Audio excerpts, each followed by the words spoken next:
भीड़ भी तो लियो के भीड़ भी तो लियो नि त अनि आने यता भीड़ भी तो लियो के केटाहरुले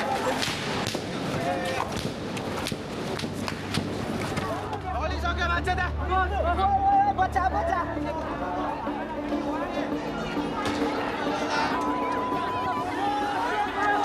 यस्तो छ पुलिसले look at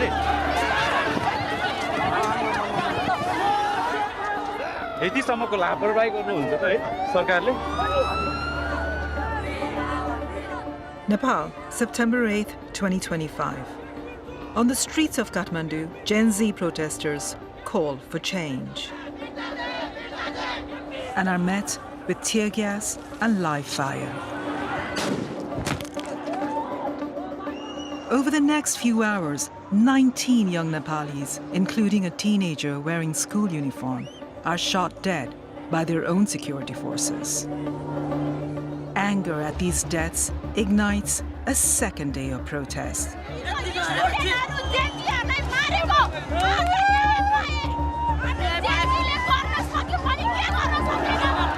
And this time, it cannot be contained.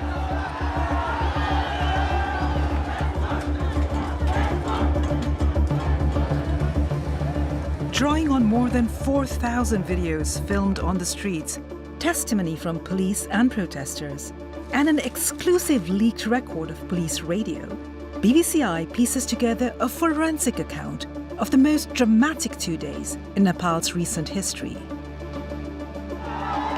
We reveal how Nepali authorities lost control of this protest, who gave the order to open fire, and ask how Nepal's police, army, and politicians failed a generation desperate for change.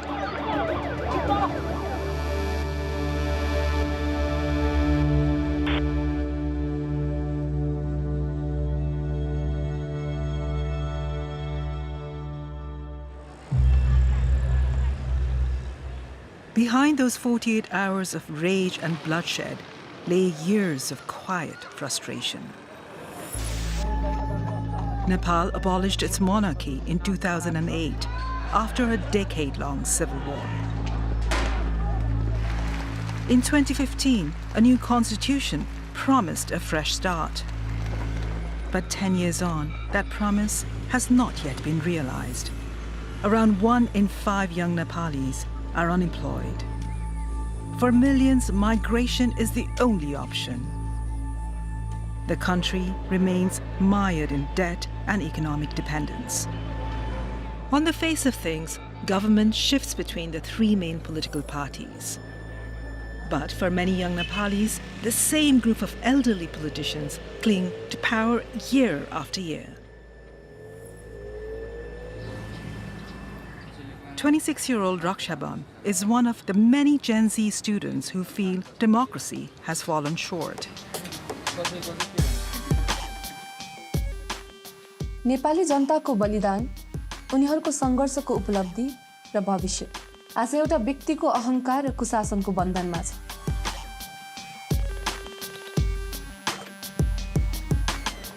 सौदेखिको हामीले जुन अनुहारहरू repeatedly हेरिरहेका थियौँ, ती अनुहारहरूले हामी प्रति गरेको जुन व्यवहार थियो, त्यसप्रति हामी एकदमै आजित भइसकेका थियौँ कि हाम्रो पुस्ता बनाउन अझै।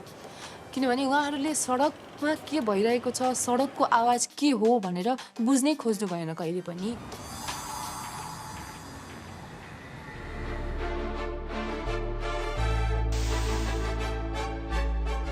नेपो बेबीवाला जुन ट्रेन्ड चलिरहेको थियो संसारभरि नै, त्यो नेपाल पनि आयो।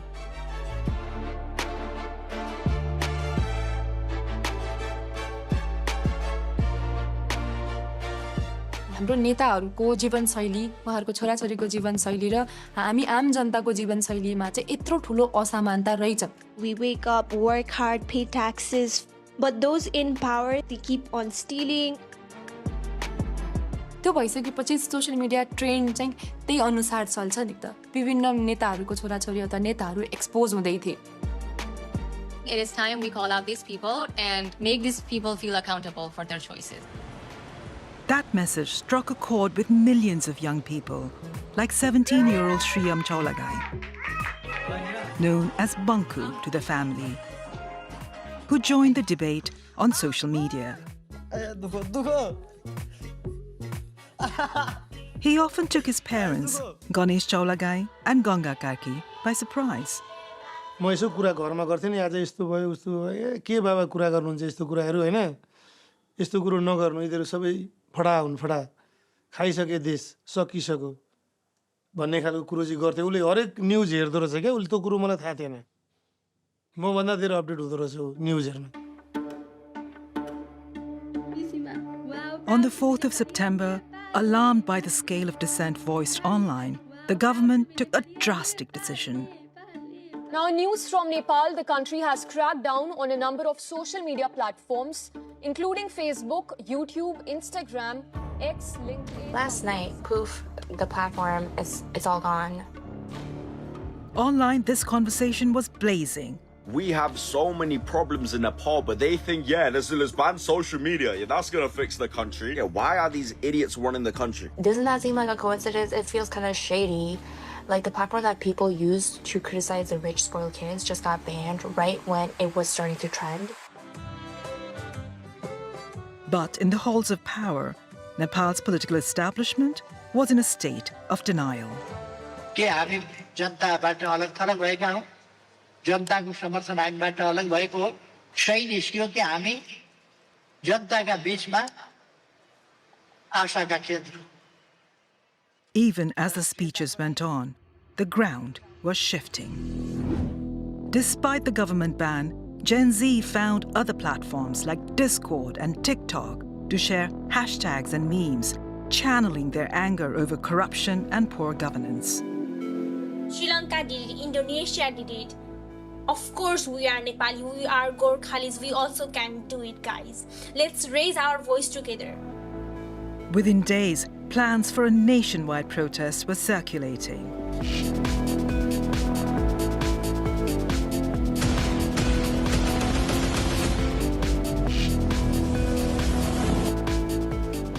A Discord server, Youths Against Corruption, emerged as the central hub for coordination and discussion.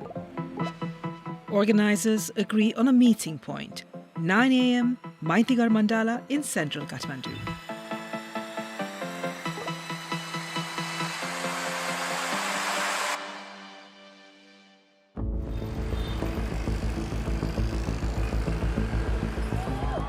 The next morning, Raksha is on the front line. आज हामी सार्वजनिक सम्पत्ति नष्ट गर्दैनौं शान्तिपूर्ण तरिकाले आवाज उठाउँछौं त्यसैले सबजना हामी रेडी छौं आजको प्रोटेस्टको लागि We are ready!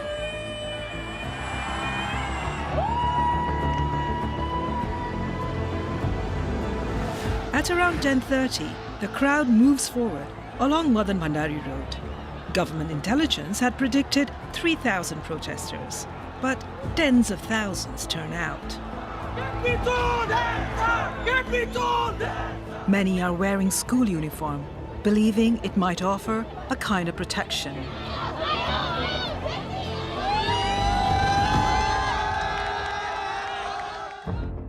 The protesters are heading for Nepal's parliament. But before they get there, they hit a barricade.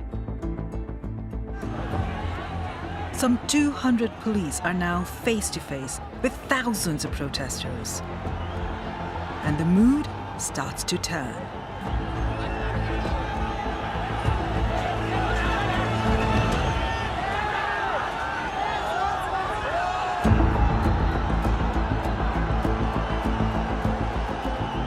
At 11:47, a group of demonstrators finds a way around the cordon.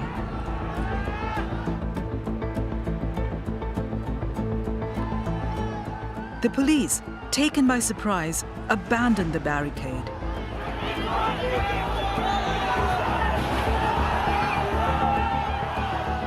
And the crowd surges towards Parliament.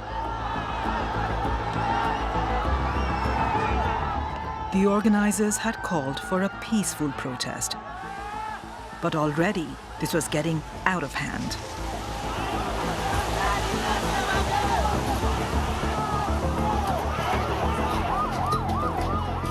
The tragedy that followed was captured in more than 4,000 videos and pictures taken by journalists, bystanders, and protesters.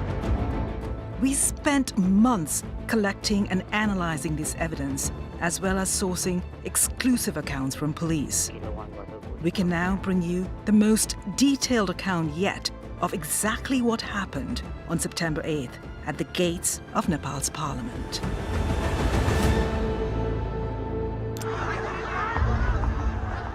At 11:58, protesters face off against armed police.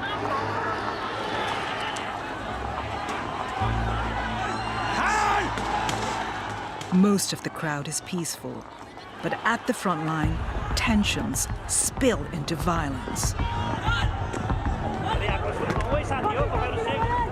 Some protesters climb onto the roof above the entrance gate to Parliament.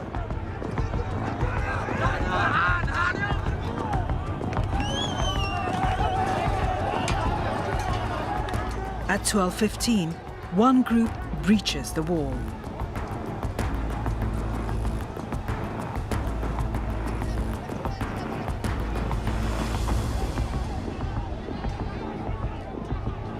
They're quickly pushed back by police.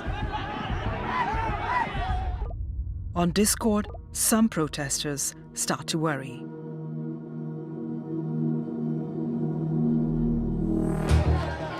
In the crowd, we spot Shriyam.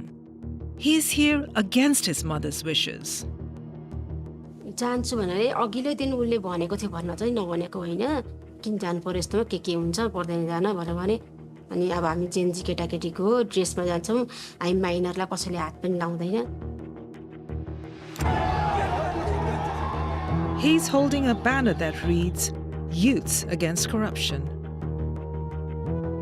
But not everyone is as peaceful.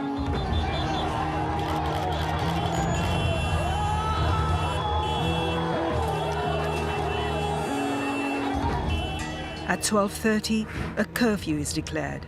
The gathering is now illegal. Word spreads from phone to phone.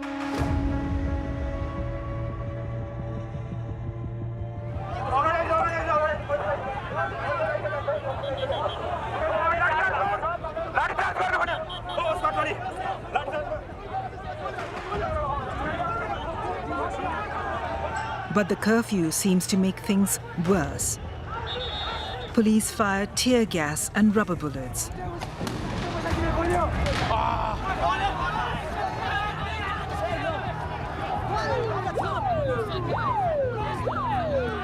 But their response is chaotic. Some even throw stones back at protesters. Seeing the gatehouse on fire, panicked officers radio for help, asking their superiors for permission to use live ammunition. We know this because the BBC has obtained a leak of the police radio log that day. This document has never been made public. It reveals that it's now at 12:40 that the authorization to use force is given. That order marked a turning point. Over the next 2 hours, at least 6 protesters will be shot, 5 of them fatally. We're going to slow down here and show you the details of those shootings. The first takes place at the corner of the parliamentary complex. The victim is 34-year-old Binod Maharjan. We found no video of the shooting, but at 1:15, we see Binod carried away with a critical injury to the head. He dies later at hospital. On Discord, news of live fire spreads quickly.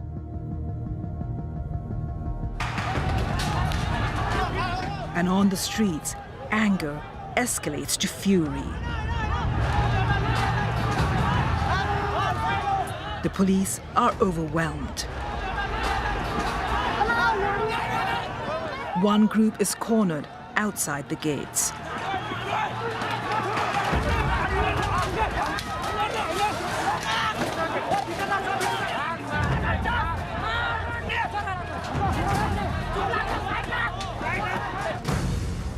At 1:42, our police timeline records the panic among officers. Police bleeding profusely and about to be killed. Shooting at main gate may be necessary. The assault lasts for 4 minutes. Eventually, they use tear gas to drive back the crowd and retreat into the grounds of Parliament. Guys लोग परिवर्तनको लागि यतिको क्रान्ति खोजेको थियो सायद देशले गोली बर्सात भइरहेको छ खासै न कतिजनाको मृत्यु भइसक्यो कतिजनालाई घाइते भएका छन् हैन एक पछिबाट हेर्ने हो भनेदेखि चाहिँ पुलिसहरुलाई पनि बिचरा माया लाग्यो. The next order to come through police radio is unambiguous. Open fire to establish safety. Regain control of situation. The next person to be shot is 27-year-old Kamal Ghimire. At 1:48, we find him on the opposite side of the avenue. This is the view from Kamal's own phone. He records a group of police officers, at least 2 of whom are armed with handguns. Kamal then walks away from the front lines. His camera captures this man throwing a stone at police. And then Kamal falls.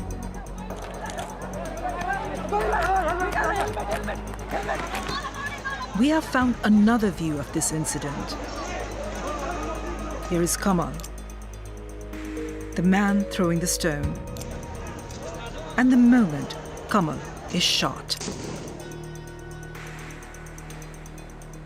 His medical report states that the bullet entered beneath his left arm and exited through his back. We do not know the precise trajectory, but we can see the general direction from which this bullet was fired. And it points toward the same group of police Kamal Ghimire had filmed just moments before.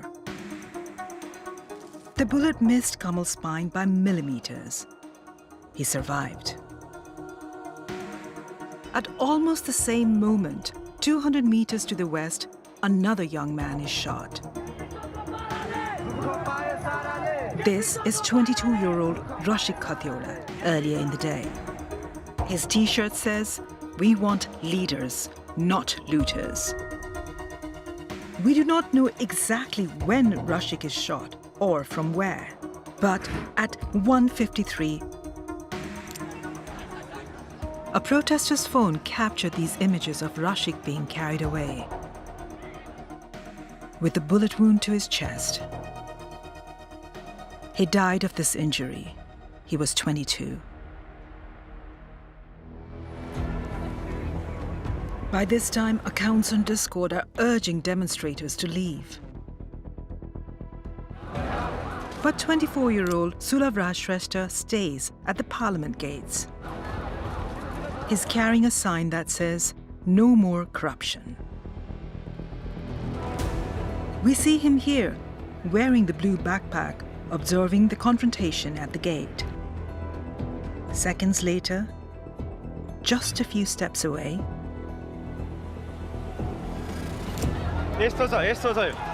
look at it. Sulav is dead.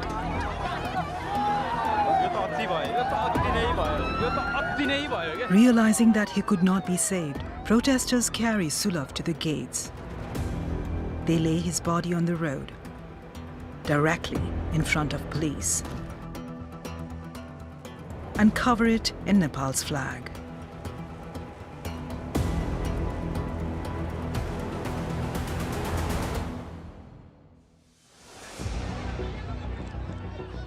Among those who witnessed the shooting was 17-year-old Shriyam Chaulagai, the boy in school uniform. Minutes later, closer to the junction, we catch Shriyam again. Ahead of him, a group of protesters is pelting the police with stones.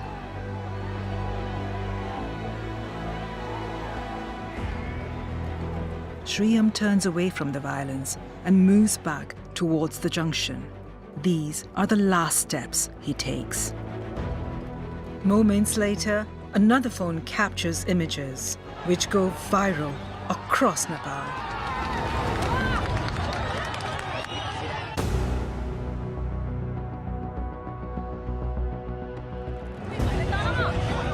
Bleeding heavily from a gunshot wound to the back of the head, Shriyam is carried across the road.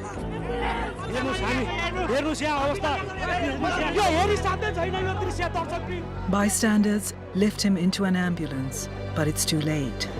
By the time he arrives at the National Trauma Center, Shriyam is dead. He's the youngest victim shot outside Nepal's parliament on September 8th.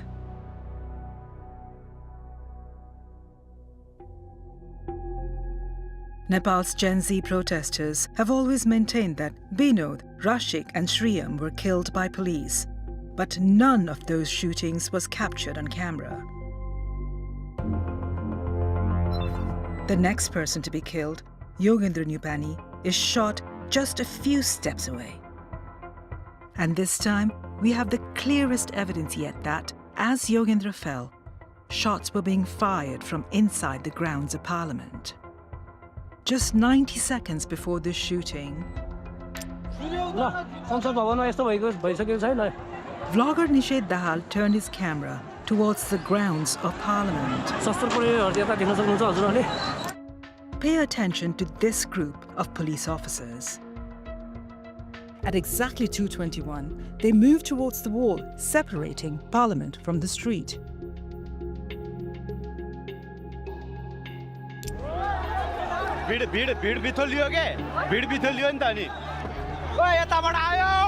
Seconds later,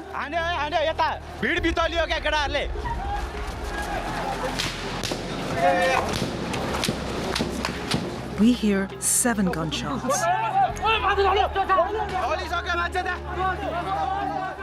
and see Yogendra bleeding to death on the ground.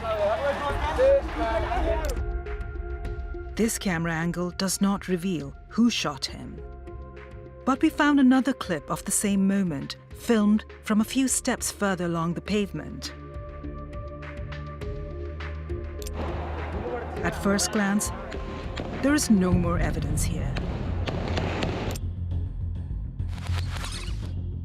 But if we zoom in and stabilize the footage, we can clearly see gunshots.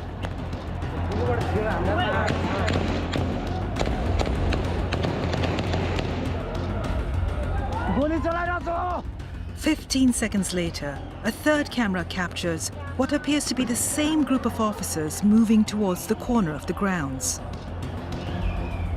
This is the clearest visual evidence we have found indicating that unarmed protesters were shot dead by Nepali police from inside the grounds of Parliament.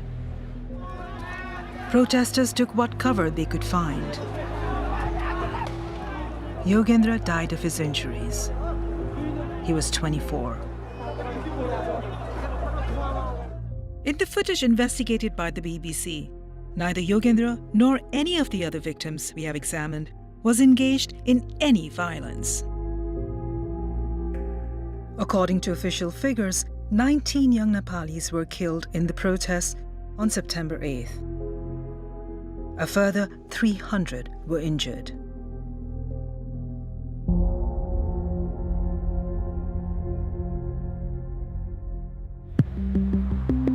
So how did the police come to fire on their own citizens? According to our police sources and the leaked transcript, the order came through police radio from call sign Kilo 1. हाम्रो केही साथीहरू गम्भीर रूपमा घाइते भए हामी मध्ये एकजनाले उद्धारको लागि भन्यो किलो 1 बाट गोली चलाउने आदेश आयो. Kilo 1 was Bishwa Adhikari. the officer in charge of Nepal police operations in Kathmandu that day. But Kilo 1 was not at the top of the chain of command. The police log reveals the first order to use force came from a more senior officer using the call sign Peter 1. Curfew already in place. No further need to obtain permission. Deploy necessary force. Peter 1 was Chandrakubir Khapung, Nepal's most senior officer, the Inspector General of Police. He has denied responsibility. Nepal police told us the decision to use force came from a committee made up of Nepal's main security forces. They said IGP Khapung did not issue the order to use force ahead of the committee's decision to do so. Other police officers have admitted to failures in intelligence, training, and direction.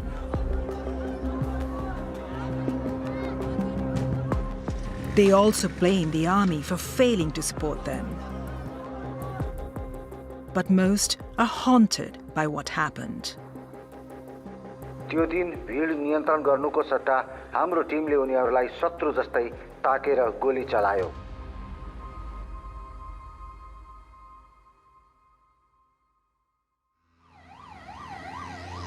Later that day, Shriyam's dad got a call no parent wants to get.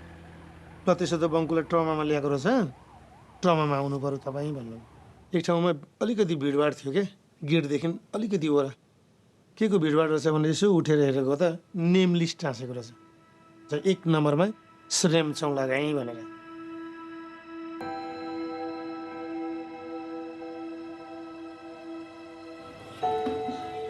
घरमा entry हुने बित्तिकै वाइफले के सोध्यो भने अनि बिरामी लिएर आउँछु भनेर जानुभएको बङ्कुची खै त तपाईँ एक्लै आउनुभयो त. अनि मैले ट्रिटमेन्ट हुँदैछ, चोट रहेछ, ट्रिटमेन्ट हुँदैछ, एक्लै उसलाई किन छोडेर आउनुभएको त ट्रिटमेन्ट भइरहेको बेलामा भनेर भन्ने खालको क्वेसन गर्यो. होइन तर म ठगिरहेछु, होइन म कसरी बसेँ होला. But despite the slaughter, the Prime Minister dug his heels in. अब धेरैले चाहिँ नि प्रधानमन्त्रीको राजीनामा तत्काल चाहियो भनेर प्रमुख प्रतिपक्षी दल लगायत सडकमा बसेर मागेर त्यति मागेर भएन नि. प्रधानमन्त्रीले अहिले राजीनामा दिनु. Faced with such intransigence, some protesters began to suggest a different approach.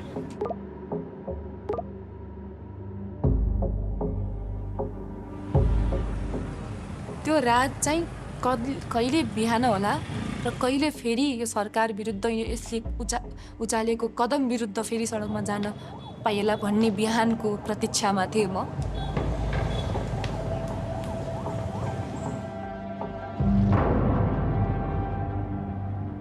As dawn breaks, the fury ignites.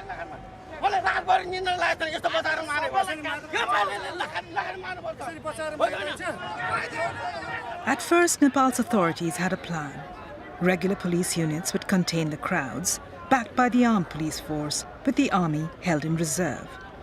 Security forces are deployed in and around the parliamentary complex. By 8:30 a.m., a curfew is imposed.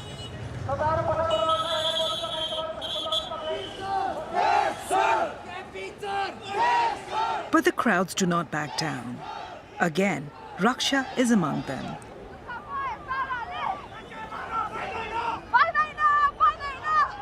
This is the view from her phone as protesters move towards Parliament.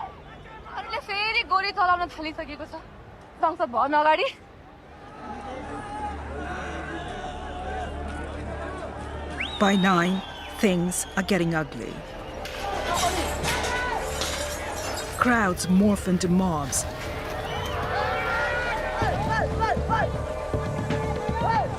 Targeting the police.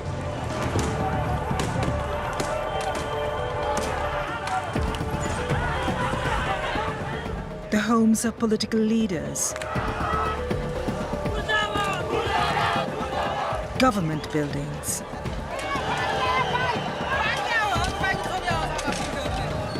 And even private property belonging to those perceived to be close to power. The violence circulates online in real time.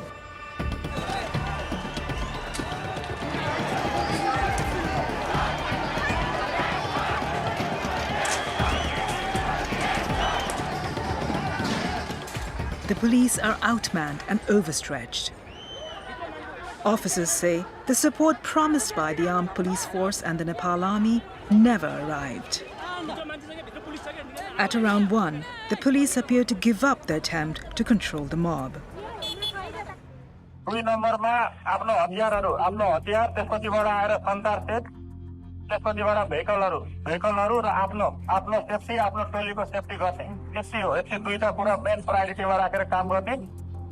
This video, posted online but quickly deleted, shows police being told to prioritize their own safety.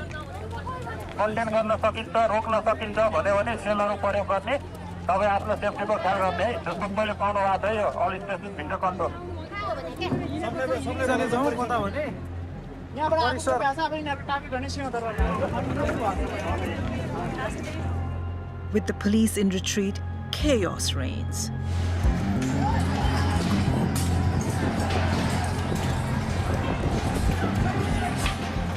Nepal's parliament, left undefended, falls to the crowd.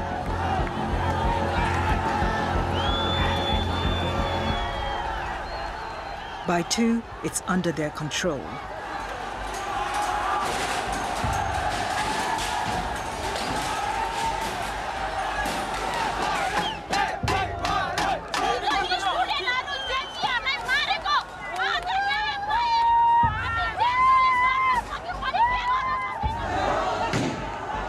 Within minutes, the building is set ablaze.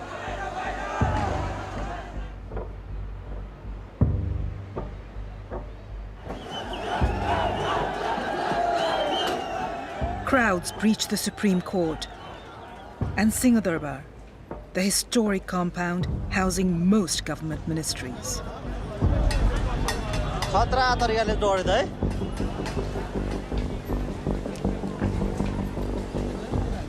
Army helicopters circle overhead, airlifting political leaders from burning homes to safety. By 2:30 that afternoon, the Prime Minister and most senior political figures are under the Army's protection.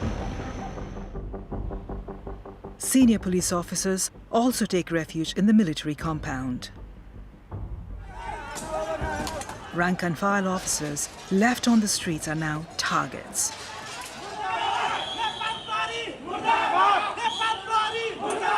Some are stripped of their uniforms and publicly humiliated.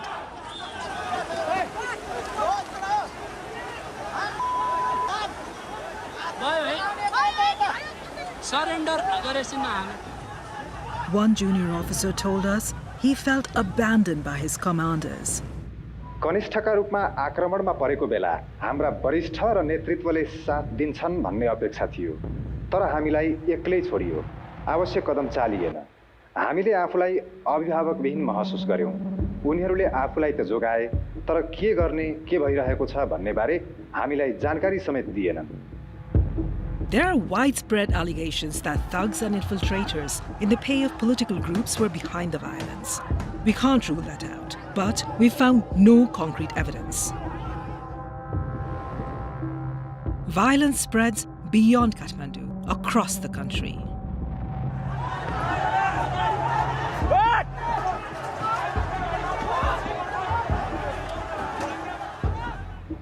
Finally, in the early afternoon, Prime Minister Oli resigns.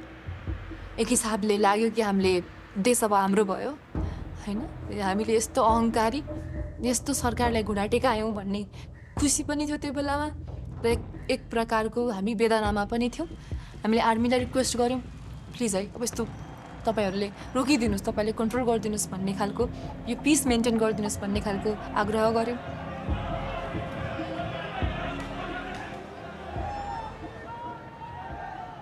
Chaos continues through the evening.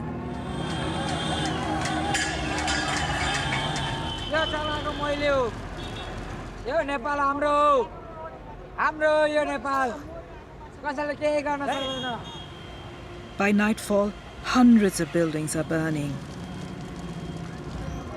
Banks and armories looted. More than 13,000 prisoners are broken free. 3 police officers killed, and at least 50 more Nepalis are dead. At 9, the army finally steps in. Yes विषम परिस्थितिबाट राष्ट्रलाई शान्तिपूर्ण तवरले निकास दिनको लागि आन्दोलनरत समूहलाई आन्दोलनका कार्यक्रमहरू स्थगन गरी आदरणीय आमाबाबा दाजुभाइ तथा दिदीबहिनीहरू 10 बजेदेखि कडा खालको कर्फ्यू लाग्ने हुँदा सबैजना आफ्नो घरतर्फ सुरक्षित साथ प्रस्थान गर्नुहुन. The army's intervention brought an end to 2 days of chaos and bloodshed. But many Nepalis felt they'd left it too late. Nepali सेनासँग प्रशस्त सैनिक थिए. सर्वसाधारणमाथि गोली चलाउनु पर्ने आवश्यकता थिएन. मुख्य सडकहरूमा 100 देखि 150 सैनिक तैनात गरे मात्र पनि पुग्थ्यो. यसरी ठूलो राष्ट्रिय क्षति टार्न सके. तर प्रहरी सबैभन्दा बढी मार सहेर बसेपछि मात्रै उनीहरू श्रेय लिन आएका जस्तो महसुस हुन्छ.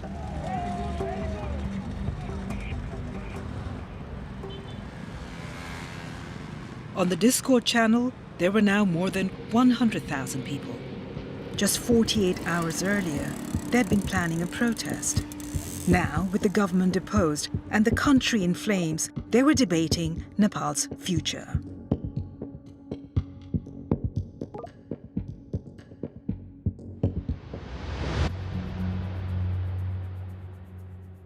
Sushila Karki, a former Supreme Court Chief Justice, was sworn in after protesters forced her predecessor from office. The peace imposed by the army held. On September 12, Nepal got its new Prime Minister, the first woman to run the country. Her task, overseeing fresh elections and an inquiry still ongoing into the events of September 8th and 9th. At the heart of that inquiry is a simple question.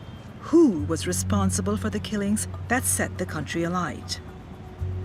Already, key people in the chain of command are blaming each other. Our sources say the authorization to use force came from Nepal's top police officer, Chandrakuber Kapu, call sign Peter 1. The police in turn say the decision came from the District Security Committee, headed by Chief District Officer Chabilal Rizal.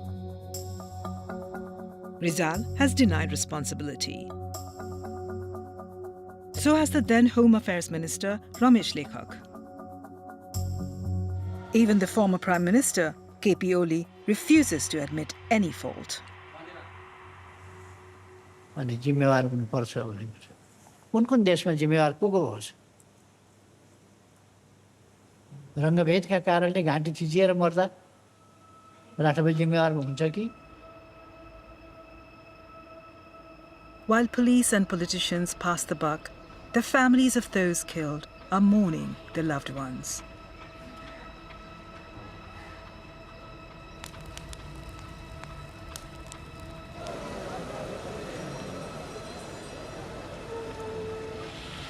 They're in no doubt who is to blame.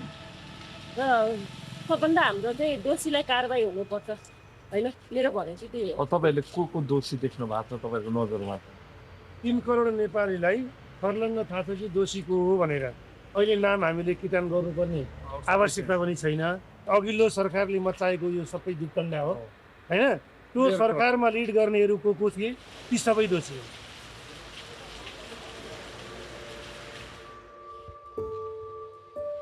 हाम्रो सपना सबै चकनाचुरै भयो उनीहरूको लागि त एउटा विद्यार्थी गयो हाम्रो लागि त एउटा संसारै गयो भित्री मलाई रुनै आउँदैन क्या मलाई गफ गरिराख्न मन लाग्छ क्या यही छ भन्छु अनि म उसँग गफ गरिराख्छु कतिखेर आउँछ छिटो आइज मेरो मनमा त्यही मात्रै घुमिरहेको छ स्कुलको ड्रेसमा मात्रै झचल्को आउँछ ब्याग बोकेर आइपुग्छ भनेर मैले त छैन भनेर मैले एक्सेप्ट नै गरेको छु अस्ति एक दिन सपना देखेको थिएँ भगवान्सँग 2 हात थापेर मागेको थिएँ यसरी आइज न भन्दै यसो गर्दै मागेको थिएँ त्यसरी आएको त हुन्थ्यो